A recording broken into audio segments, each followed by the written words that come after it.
So hi guys, this is going to be an animated book review of The One Thing by Gary Keller. Let's get into it. So we all have this idea of what success is. Even I had this idea that success is equal to multitasking.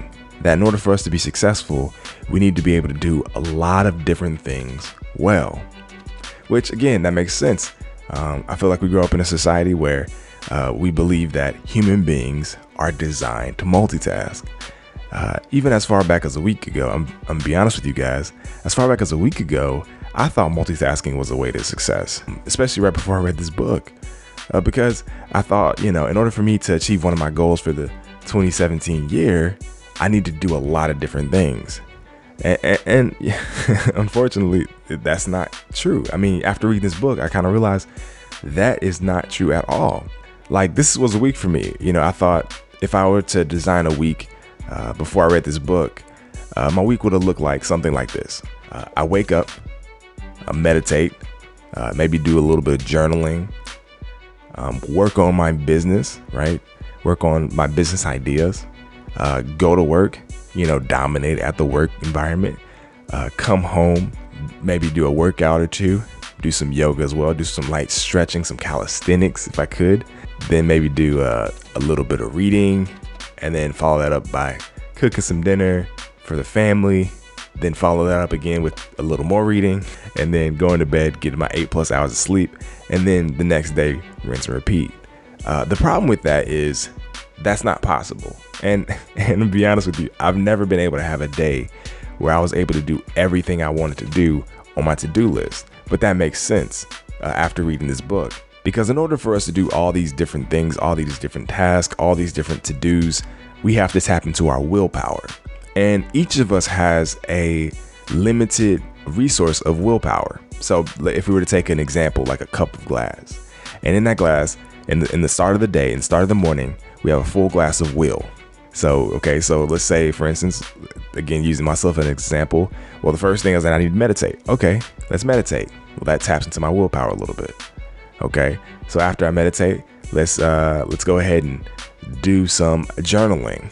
Okay, boom, tap into my willpower again.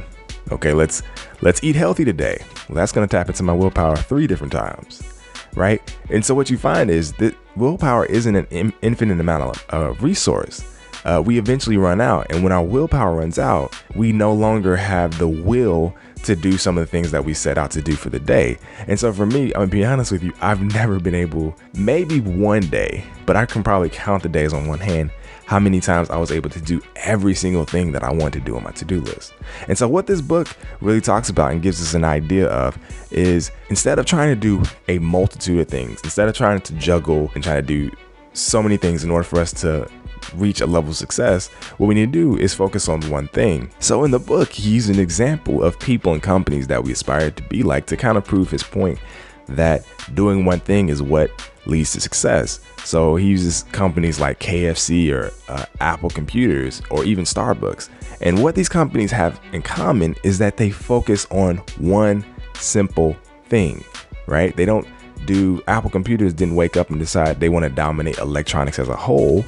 They first started off with the Macintosh computer that led to the Mac, to the MacBook Pro, and then they went into iTunes, and then iPods, and then iPhones, and then iPads, right? So they transitioned to different one things, but they initially started off with one thing. With KFC, they started off with really just selling chicken. With Starbucks, we all know what Starbucks does. They only sell coffee.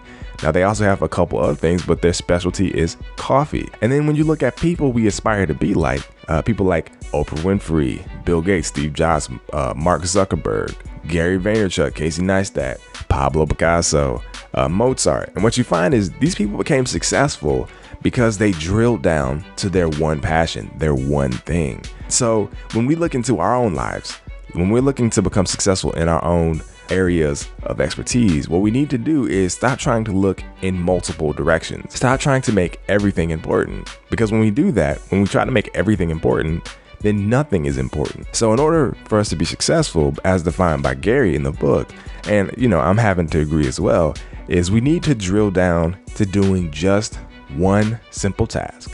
We need to find that passion, that thing that gives us purpose, that thing that lights us up, and spend all of our energy, all of our time, all of our expertise in trying to master that skill. And what we'll find, and I do believe this, and what we'll find is when we become a master in that ability and that skill, people look at us as being the authority, right? They look at us as being the sole authority in that task. So the question you have to then ask yourself is, if you want to be successful, are you willing to work on one thing? And if that's not the case, then that's cool. But I think a perfect example is, in order for us to be successful, you can either choose, right, to be a mile wide and an inch deep, which is to say you can either do a lot of different stuff, right, be a jack of all trades, but a master of none, or you can be an inch wide and a mile deep, which is to say you focused on one thing to such a point that you are the expert, that you have the wisdom, that people come to you. People are willing to give you money, give you resources in order for them to get the knowledge, the wisdom that you have in that thing. So, I'm going to go with doing that one thing. So hopefully you choose to do that as well. So hit that subscribe button, that like button, and I will see you guys later. But until then, stop waiting on perfection and start creating the life you want. Create the imperfect. Create imperfect. Peace.